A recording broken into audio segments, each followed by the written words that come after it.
Good morning and welcome to the Bunge Global Second Quarter 2025 Earnings Release and Conference Call. All participants will be in listen-only mode. Should you need assistance, please signal a conference specialist by pressing star, then zero on your telephone keypad. After today's presentation, there will be an opportunity to ask questions. To ask a question, you may press star, then one on your telephone keypad. To withdraw your question, please press star then two. Please note this event is being recorded. I would now like to turn the conference over to Mark Hayden, Vice President of Investor Relations. Please go ahead. Thank you, Drew. Thank you all for joining us this morning for our second quarter earnings call. Before we get started, I want to let you know that we have slides to accompany our discussion. These can be found at the Investor Center at our website on bunge.com for events and presentations. Reconciliations of our non-GAAP measures to the most directly comparable GAAP financial measure are posted on our website as well.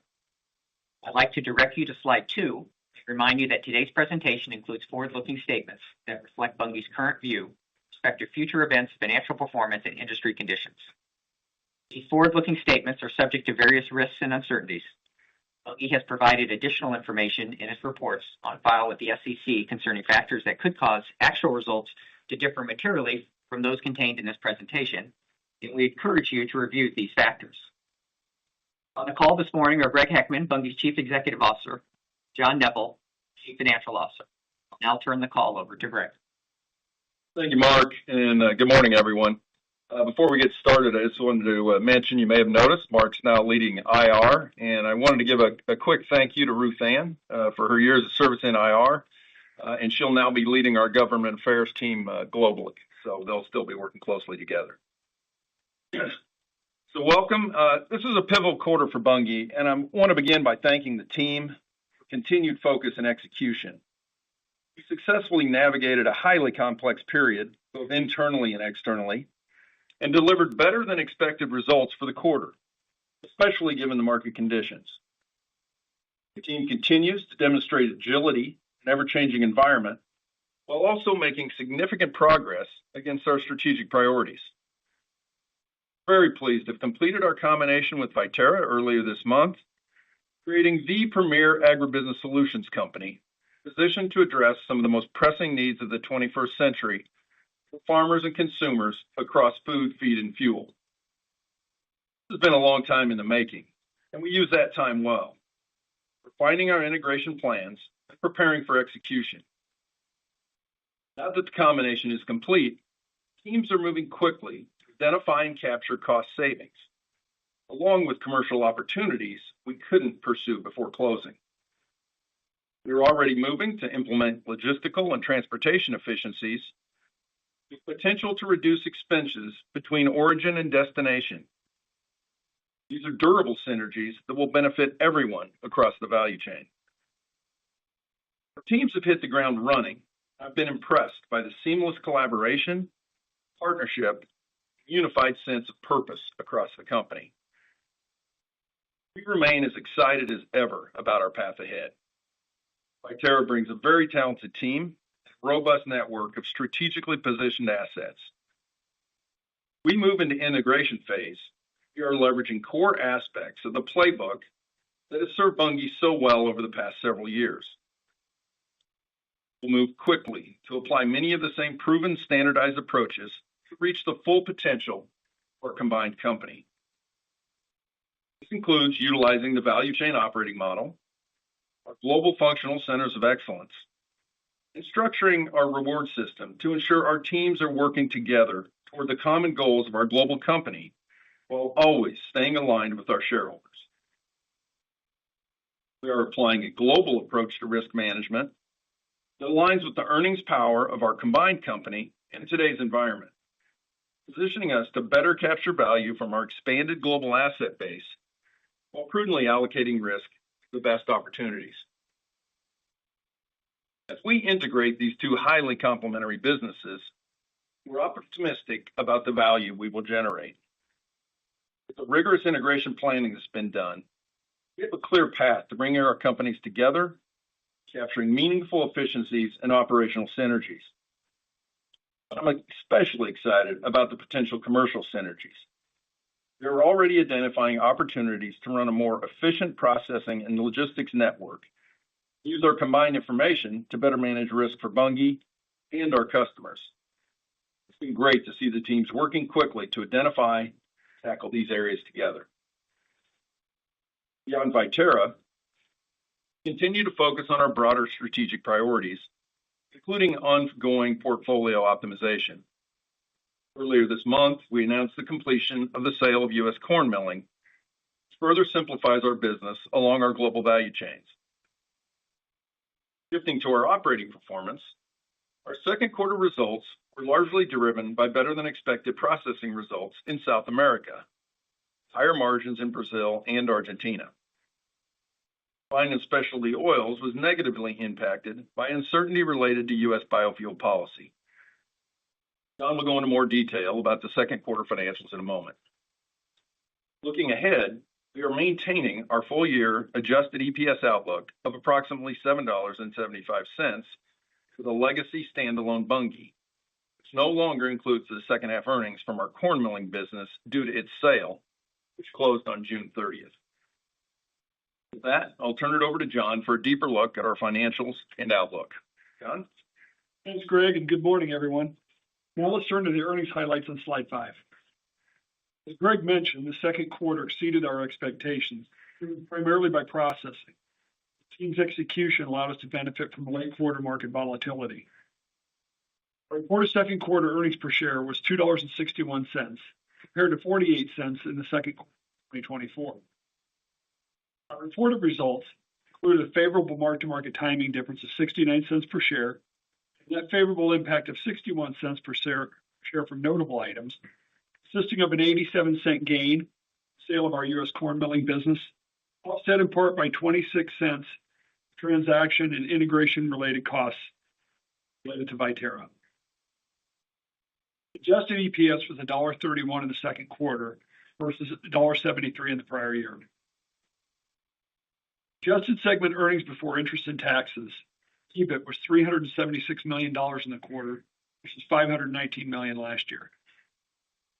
In processing, high results in South America, both Brazil and Argentina benefited from large soybean crops, root farmer selling. High results in Asia, more than offset by lower results in Europe and North America.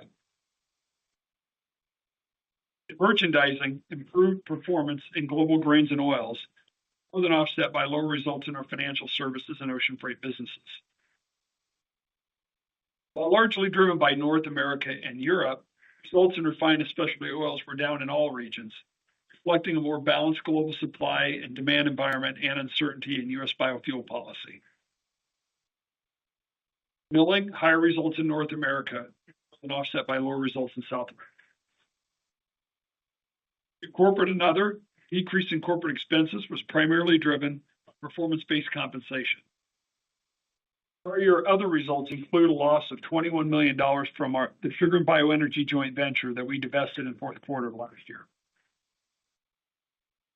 Net interest expense of $60 million was down in the quarter compared to last year due to lower average net interest rates, increased capitalized interest on capital projects, and higher interest income from investments in interest-bearing. Decrease in income tax expense for the quarter was primarily due to lower pre-tax income, 25. Let's turn to slide 6, where you can see our adjusted EPS and EBIT trends over the past 4 years, along with the trailing 12 months. Over this period, our team has excelled in managing a variety of different market environments, while also executing on numerous internal initiatives, most notably Viterra integration planning. Recent performance trend reflects a more balanced global supply and demand environment, and the impact of ongoing trade and biofuel uncertainty that has created a very spot market environment. Slide 7 details our capital allocation.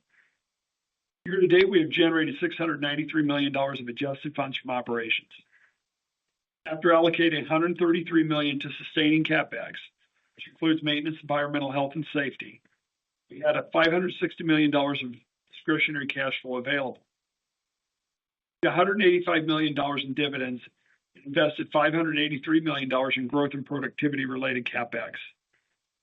We also received $776 million of cash proceeds related to the sale of our U.S. corn milling business, the sale of an interest in our soy crush footprint in Spain to Repsol, and final payment for the sale of our interest in the sugar and bioenergy joint venture that closed in 2024. This resulted in approximately $570 million of retained cash flow. Moving to slide 8. At year-end, readily marketable inventories, or RMI, exceeded our net debt by approximately $2.2 billion. Our adjusted leverage ratio, which reflects our adjusted net debt to adjusted EBITDA, was 1.1 times at the end of the second quarter. Slide 9 highlights our liquidity position. At quarter end, we had committed credit facilities of approximately $8.7 billion, of which approximately $7.6 billion were unused, providing ample liquidity to manage the ongoing capital needs of our larger combined company. In addition, we had a cash balance of approximately $6.8 billion in anticipation of our merger with Viterra. I would also like to point out that following our closing of Viterra, S&P upgraded our credit rating to A-, reflecting our improved business risk profile, given a step change in our scale and diversification. Please turn to slide 10. Trailing 12 months adjusted ROIC was 8.4%, and ROIC was 7.4%. Adjusting for construction in progress, for large multi-year projects not yet operating, in the excess cash on our balance sheet for Viterra closing, adjusted ROIC would increase by 1.6 percentage points and ROIC by approximately 1 percentage point. Moving to slide 11. Trailing 12 months, we produced discretionary cash flow of approximately $1.1 billion, cash flow yield of 9.8% compared to our cost of equity of 8.2%. Please turn to slide 12 in our 2025 outlook. As Greg mentioned in his remarks, taking into account second quarter results, current margin and macro environment, and forward curves, we continue to forecast full year 2025 EPS of approximately $7.75. This forecast no longer includes second half earnings of the corn milling business due to the sale on June 30th, and also excludes the impact of Viterra, which closed on July 2nd. In agribusiness, full year results are forecasted to be higher than a previous outlook driven by processing, but remain down from last year. Fine and specialty oils full year results are expected to be down from our previous outlook, reflecting the softer second quarter performance, down from the last year.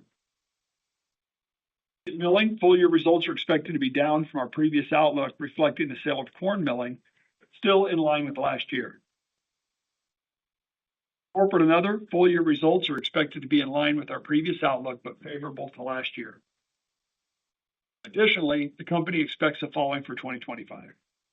Adjusted annual effective tax rate in the range of 21 to 25%. Net interest expense at the lower end of the range of $220 to $250 million. Capital expenditures in the range of $1.5 to $1.7 billion. Depreciation and amortization of approximately $490 million. Prior to reporting third quarter earnings, we anticipate providing a forecast for the buying company, along with the historical Bunge information reported in a new segment reporting structure that will be used going forward for the combined company. With that, I'll turn things back over to Greg for some closing comments. Thanks, John. Before we go into Q&A, I just want to offer a few closing thoughts. So when we first announced our combination with Viterra 2 years ago, we saw opportunities with the combined company to accelerate our strategy, enhance our diversification across crops and geographies, and increase the impact of our investments. Those same benefits hold true today. They're especially relevant as we navigate the current macro environment. With the greater diversification across assets, geographies, and crops, more data to provide us insight, supply and demand dynamics, we're even better positioned to serve our customers at both ends of the value chain, regardless of the market environment. And with the increased scale of our platform, we will get a better return on investments to further improve our business, including technology in areas such as data analytics to enhance supply chain transparency, logistics planning, processing efficiency, risk management, and decision-making support. I'm confident that we have the right people, platform, and strategies in place to deliver value for our stakeholders, from farmers to consumers across feed, food, and fuel markets. We will have a stronger, better positioned company with even greater flexibility and resources to address global food security and renewable energy needs. With that, we'll turn to Q&A. We will now begin the question and answer session. To ask a question, you may press star then one on your telephone keypad. If you are using a speakerphone, please pick up your handset before pressing the keys. If at any time your question has been addressed and you would like to withdraw your question, please press star then two. At this time, we will pause momentarily to assemble our roster. The first question comes from Andrew Strelzik with BMO. Please go ahead.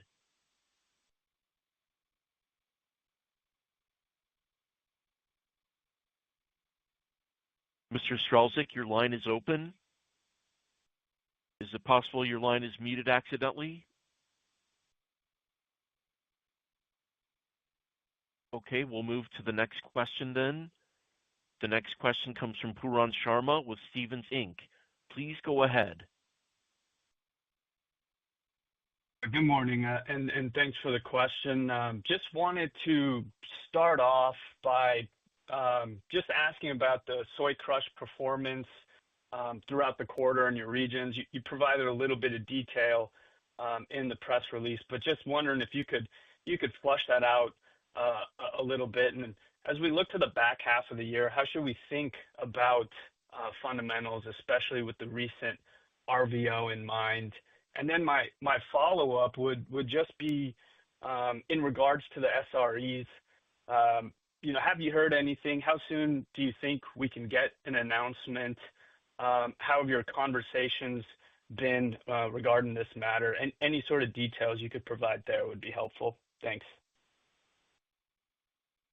Sure, I'll start, John. You can come in. Yeah, as far as Q2, look, the outperformance that was a little stronger than we expected came really kind of second half June, and that was South America and North America processing margins, really driven by the rising veg oil values and lower bean costs, and primarily in the U.S. So that was what really delivered that. As you look kind of towards the current market conditions, looking across, soy, while Q3's, improved a little bit, it's still kind of unclear due to, continued soft bio demand and South American supply. Margins definitely are better in Q4 and back above baseline with the harvest outlook that's coming. And then if we walk, quickly around the globe, if you look at Brazil, Q2 margins are better year over year. There's no logistical challenges with take or pay now. You've got a record bean crop. And of course, that's offset a little bit by some of the demand of exports of beans to China. And then the deferral of the B15, which we'll see coming in the second half. But we expect that second half to be better year over year. And oil demand, of course, is expected to pick up from energy, although we haven't seen it yet.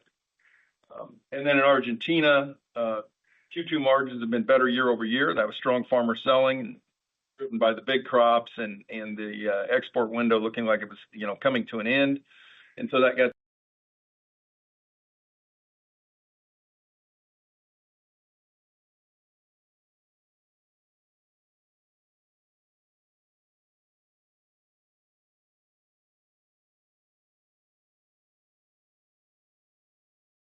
from a strong prior year. Second half will probably be a little tougher if you've got some competing imports from the South American flows. In China, our Q2 margins improved in the second half, although they were still slightly down from prior year. Second half margins will probably be lower than Q2, but still look pretty good versus historical levels. So that's the look on soy. And then on soft, look, Q2 margins and volumes were down in all regions versus prior year, and that was really as across Europe, Black Sea, Canada, we had smaller seed production last year. The crops are developing well in all regions, and you see that as the forward crush curves are supported, starting late Q3 as we're expecting arrival of new seeds. So, Yeah, in terms of the SREs, obviously we've been plugged in pretty closely monitoring that. And I think our belief is, the administration has done a great job of supporting the U.S. farmer, and we think they clearly understand the impact of what the SREs could potentially have on the RVO. But so we'll see. We probably don't have any special insights into where it's going to end up, but we do expect a decision sometime in August or September. And again, I think given the supportive nature of the policy that around 45Z and around VOs, we would expect the SREs to be well thought through and supportive. Appreciate the color. The next question comes from Andrew Strelzik with BMO. Please go ahead with your question. Hey, good morning. Can you hear me now? yes. Good morning. Good morning, Andrew. Wonderful. Sorry about that. I know you're going to give the combined company Viterra guidance, including Viterra, before the third quarter call, but you put out some pro forma numbers, including Viterra, that I think have created some concern, and I know there's some noise in there. So I was just wondering if you're able to help us kind of think about what a clean Viterra earnings base for 2024 would have looked like, or some of the factors that impacted kind of the underlying Viterra earnings numbers in that pro forma that you shared, or maybe if you wanted to compare 2026 fundamentals for Viterra versus 24, if you see the environment, on a relative basis getting better or worse, just some color around that would be helpful. Sure. Let me start, and John, if you come in. Look, I'd just like to start by saying, look, Viterra's got a great team and an excellent platform, and the strategic rationale is absolutely still in place. As far as prior to close, I'd say, John and I in our past life have walked that path, so we probably have as good an understanding about that as anyone. And it definitely was a challenging time, no doubt, for the team. You're moving a private company into a larger public company, which we'd lived before. We had the regulatory delay. We understand how disruptive that can be to the team and the business. I think the good news is we understand what those challenges were. There's really nothing we haven't seen before, and we know how to address those going forward. So when you look at the combined company going forward, look, biofuel policies and large crops are generally supportive of our crush assets. You look at the storage assets now the combined company has, those benefit from large crops globally, not only in the storage, but in the optionality then when the demand calls for that stored product. And then you look at our new combined expanded network, it's much more balanced now between crush and origination, how the origination from the farmer to support our assets fits so well together. It's really a vertical merger if you think about it. And that's really going to increase commercial optionality for us. And then the other is we're now the largest and lowest cost crusher in Argentina. And that's right as that country continues to stabilize. And it's important to the overall crush franchise. So we really, love the combination. And so kind of regardless of what cycle we're in going forward, what we do know is the combined business, we are very, very comfortable. And we'll have, higher lows in the tough cycle and higher highs as we get into mid and better cycles. Yeah, I would just add on, Andrew, when you look at the pro formas, they don't have synergies captured and they have costs and they're related to the deal. And I think the Viterra team would tell you that they could have executed better in some ways. And so I think these are things that are easily fixed. And obviously we're hyper focused on synergies going forward, both on the cost side and on the commercial side. And everything we're seeing so far there gives us optimism that we'll get every dollar synergy that we forecast, if not more on the cost side, and certainly going to be as aggressive as we can be. Still support the business, comfortably, obviously. But Then on the commercial side, as Greg alluded to, I think there's some great opportunity there that we'll see going forward. Okay, that's super helpful. And then I apologize if this was already asked and I might have missed it, but I guess I'm curious. I mean, we can see in the U.S. crush curve post the RVO how things have evolved. How are you thinking about the implications kind of on a more global basis with the U.S. potentially out of the global market for bean oil, and maybe how you might see the ripple effects play out through the crush margins in Brazil and Europe and Argentina, kind of relative to what we're able to see in the U.S. Thanks. Yeah, if you look back, kind of the first run when oil share was as strong in the U.S. with the draw from biofuels, right? We've got a bit of a test run, if you will, for our global system. But the key, I think this time, is we've got even a better, more complete system. And as you've seen, when we've been challenged with whatever macro economic situation the last few years, we've been able to adjust to that, whether it's being there to buy the beans from the farmers or to serve our customers from the best market with meal or from the best market with oil. So we see this as a great opportunity. I think the other key is B15's coming in Brazil, so that'll balance some of the demand there on oil, as well as the demand that we see coming in North America. So we're excited to run this combined platform in what's a pretty complex macro environment, but we know we're well suited for it. Great. Thank you very much. The next question comes from Ben Theurer with Barclays. Please go ahead. Yeah, good morning, and thanks for taking my question. Just wanted to squeeze in two quick ones. So one, as you look into the back half, and obviously you made some adjustments for the divestiture of the corn milling business in North America. Now, that put aside, as you look into the second half versus what you initially expected for the second half, has anything materially changed to the up or the downside, just given that there's a little bit of a stronger crush environment, particularly in North America? That would be my first question. Yeah, Ben, I can take that. I think, overall, while we're holding the year, and we look at the second half, just to be clear, we're going to have likely a weaker Q3, given by the fact that we had a lot of our crush margin lock coming into the quarter, and some of this run-up we saw recently in crush margin in the U.S.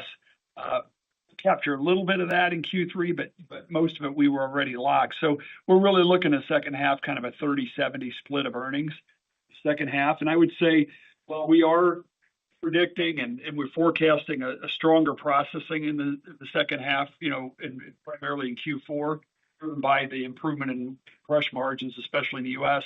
We've got offsets in other parts of the business. Merchandising continues to be challenging and I think, tough to predict. And so we've got a conservative forecast in, we think, for merchandising, and we've seen a little bit of softness on the specialty oil side.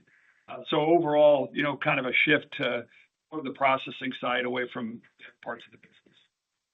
Okay, that brings me actually to my second question on the oil piece, because that seems like that was probably a little bit softer than what you initially expected for the quarter. And also, the tone for the guidance is a little weaker. So just wanted to understand, what are the issues here? Is it too much supply, or is it not enough demand, or is it a combination of both of it? Yeah, if you look at the RSO, definitely was impacted by the lower energy demand, due to the uncertainty around the biofuels policy. And then we also saw, customers with some of the uncertainty around tariffs until those get set, customers going very spot. So that definitely affected some of the flows. But we are expecting, the RSO to improve coming off the Q2 levels in the second half. Okay, perfect. Thank you.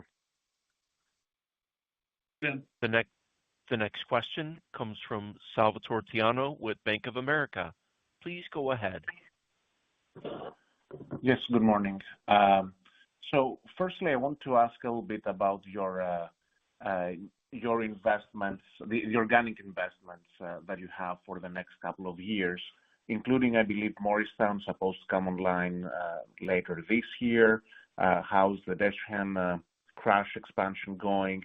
And if you can provide, any commentary with regard to CapEx there, expected earnings contribution, and progress.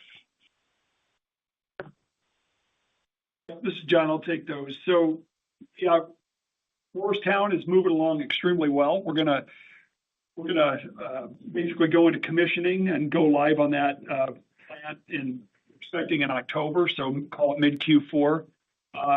Really pleased about the progress we made there on getting ready to go. It's obviously going to take a bit of time commissioning. It's a big plant. It's a bit complex, so it takes time to work through the bugs and initially, but really pleased and have an expectation that thing will be humming by early to mid next year, with again a start probably call it mid Q4.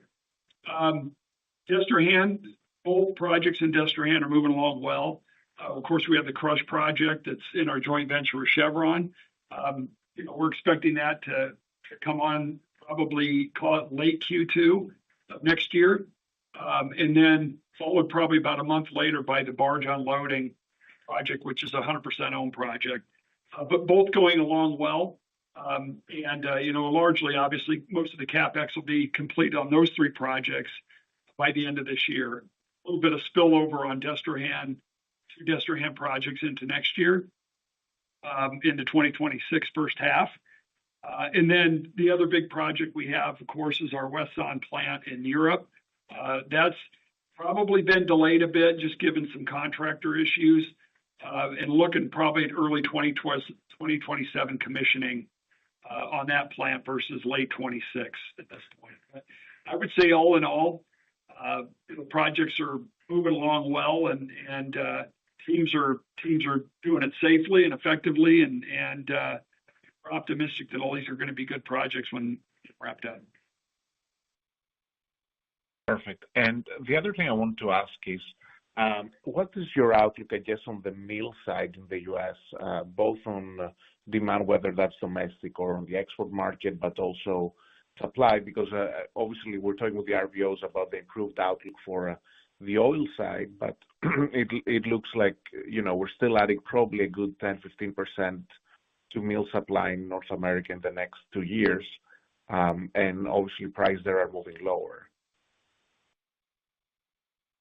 I think the key is to continue to watch their good economics in the animal protein segment. So demand has been very good. They like using soybean meal. It prices itself into the formula. The other factor is that North America has added some export capabilities, and so we've got a lower supply chain cost to get from the interior plants to the export and get it on a ship, making the U.S. more competitive in the global markets as well. And if you remember, we sell more soybean meal than we produce. We're a net short, so we're able to find the best market for that, whether it's being consumed domestically or going to our customers in the global market. Salvatore, just note that we've seen the meal situation coming, obviously, and the expansion of our Destrehan barge unloading facility and the expansion we did at our P&W facility are both intended to take on some of that soybean meal that is going to go to export. Great. Thank you very much. The next question comes from Heather Jones from Heather Jones Research. Please go ahead. Good morning, and congratulations on closing Viterra. Good morning. Thank you. My first question is on your RSO business. So just assuming a relatively benign SRE outcome, demand for North American veg oil is set to explode, but the vast majority of your big RD producers now have PTUs in place. So I'm just wondering, do you think this is going to set up a situation in which refining margins could potentially go to zero in the U.S.? And if so, your outlook for the rest of the world, would that still allow for a normalized EBIT target of about $400 million? I think is what y'all laid out in 22. Let me start and I'll let John come back. Remember when we talked in the past that we expected the refining margins, to moderate over time, and that was always our plan. Some of that will work back into the crush margin because the demand for crude, of course, will go up. And so kind of depending on that balance, who's running, how hard they're running the pre-treatment will make a difference on where the refining margin falls out. But it probably, will keep it tighter than, historical, but not, long-term historicals, but not better than, kind of the peak period. And of course, if you remember, we had it much lower in our model. I would just add, Heather, that if you look at the last couple quarters, the amount of refined oil going into energy has been insignificant to our overall portfolio, and still has been solid on the food side. And so that we would expect to continue, and we'll see what things ramp up on the RD side. We'll see what kind of demand's there. But just to point out, by far most of our refined oil is going into the food industry. Okay. And then a follow-on is, like you mentioned, Greg, about the demand for crude oil is obviously going to skyrocket. So just thinking of the interplay between those, maybe refining margins get really compressed in the U.S., but how do you think about the normalized range for soy and soft crush margins,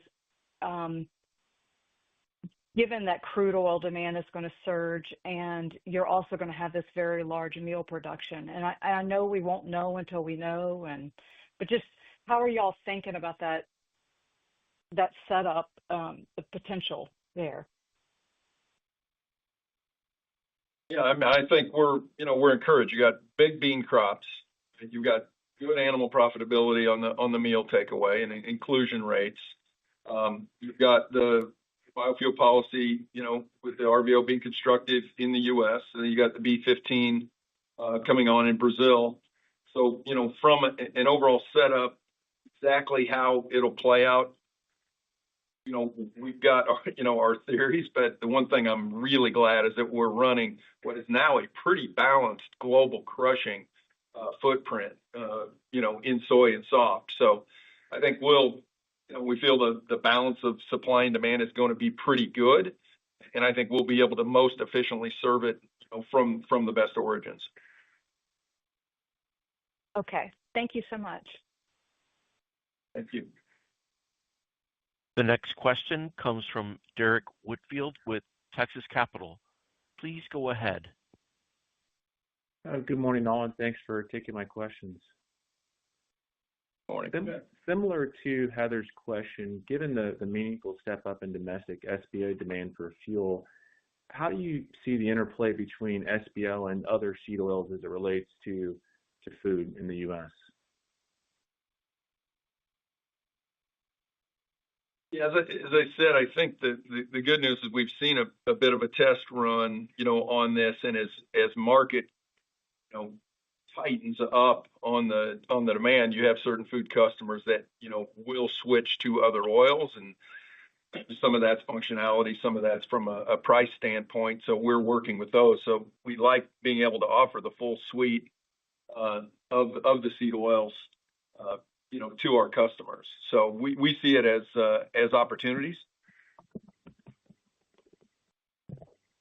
Terrific. And then with regard to the one big beautiful bill, it appears 45Z policy will have a longer and greater impact on SBO economics based on the removal of the indirect land use charge. Do you guys have a sense of how material ILUC is on average? And then as a build on that from an OBB perspective, have you been able to quantify how material of a help the 100% bonus depreciation is to your business? Yeah, so starting with the ILUC change, that's obviously going to, number one, is we're very pleased that the 45Z includes all North American feedstocks, so that benefits our crush in Canada as well on the canola side. And the indirect land use change impact is going to be significant because it really puts soybean oil and canola oil much more on par with the lower CI feedstocks. And when you think about the prevalence of soybean oil and the ease of moving it in large quantities, it's going to be very price competitive, but also, it's a much easier feedstock to process. And so we think it's going to bode well for demand for crude, certainly crude soybean oil, crude canola oil. See about the refined side, as we talked about earlier. Still think there's going to be some good demand there. So all in all, pretty positive on that piece. Accelerate depreciation side, clearly where we have an opportunity to take advantage of it, we will on some of these bigger capital projects.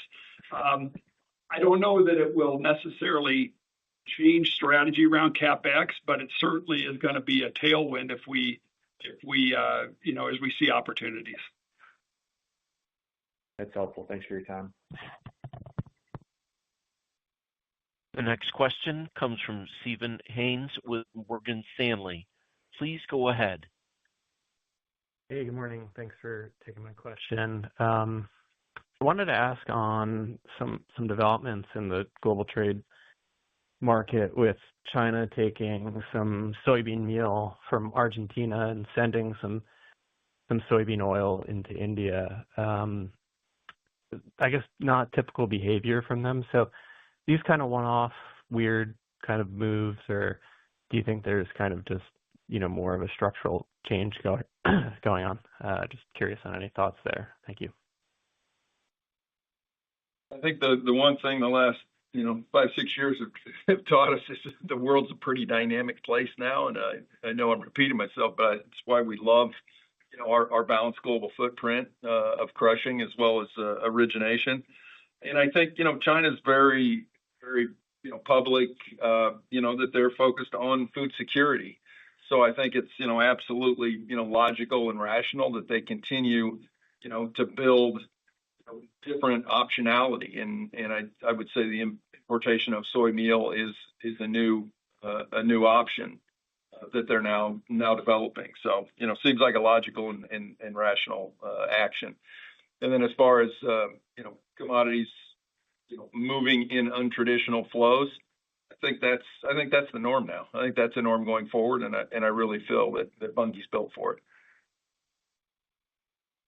Fair enough. Appreciate that. And then maybe just on the commercial synergy side, I realize it's early days. But do you have kind of a timeline roughly for when you think some of these could be realized? I'm sure there are some that are more low-hanging that could be immediate, maybe some that are a bit longer term, but any way to help us think about kind of at a very, very high level how to just kind of conceptualize when you could start realizing some of those synergies?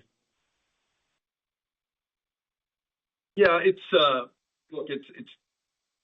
early to put any new targets out there, but let me say, we're very optimistic. Look, our goal all along has been deliver, more than we promised and deliver them faster than we promised. So that's what we got the focus, the team focused on. There's no doubt that when we start thinking about the commercial synergies, just the global scale that we've got now, and with the local granularity, whether it's on originating from farmers or distributing to end customers, the capabilities that we've got on the logistical and transportation side, the ability to manage our risk and help our customers manage their risk so that we can be the partner of choice. That's exciting. And, I tell you, just since we've closed, I've had the opportunity to sit with the commercial teams and some of the functional teams as, we're now one team, one company, and the way that people are working together has been fantastic, right? Everybody is really transparent and collaborative. We've dropped the ego, we're focused on earnings is what we're focused on.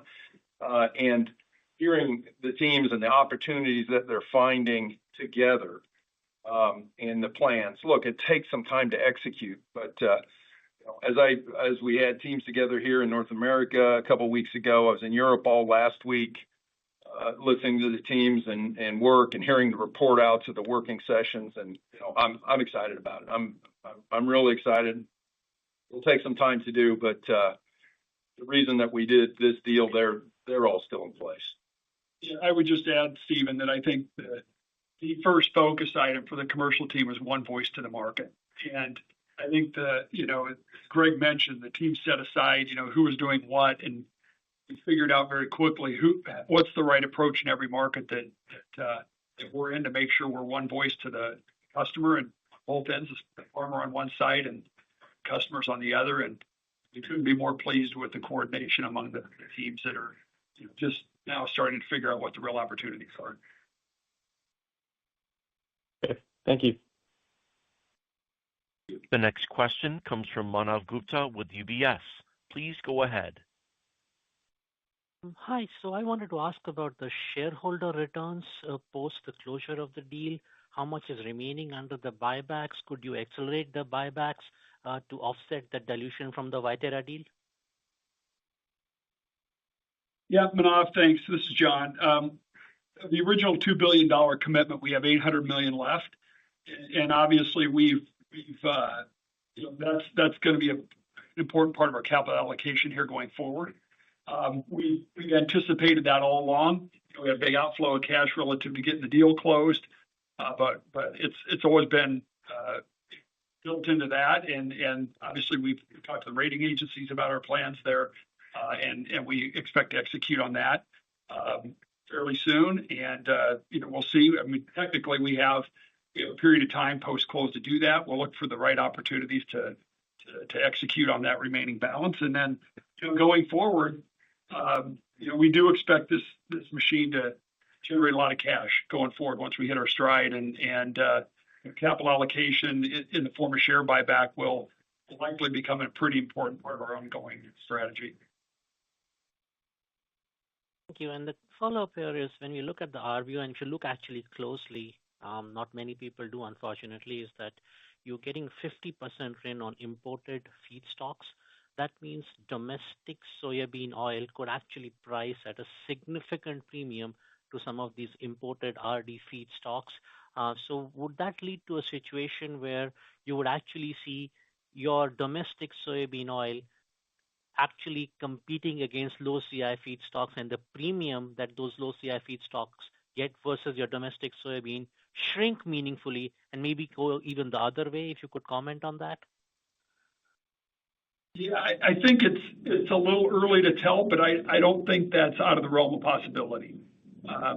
Certainly the rules were put in place around PO and RIN generation were meant to incent domestic production and use of domestic feedstocks. So soybean oil obviously being a key part of that, and being something that can be supplied in large quantity, we think is going to give it, as I mentioned earlier, a bit of an advantage, particularly over imported feedstocks. So we'll see how the market plays out. The market always works and it finds a balance, but we like the setup, and we always do. We think we'll be in a good position to take advantage of whatever the market. Thank you so much. This concludes our question and answer session. I would like to turn the conference back over to Greg Heckman for any closing remarks. I'd like to thank everybody for joining us today and for your interest and support of Bunge. As you can tell, this is a really key time in the life of the company. We're really excited to bring these teams together and run this incredible global footprint that we've got to serve our customers. And that there's no doubt, whatever environment that we're in, we've got the trust that our team is going to get our share. So thank you much and have a great day. The conference has now concluded. Thank you for attending today's presentation. You may now disconnect.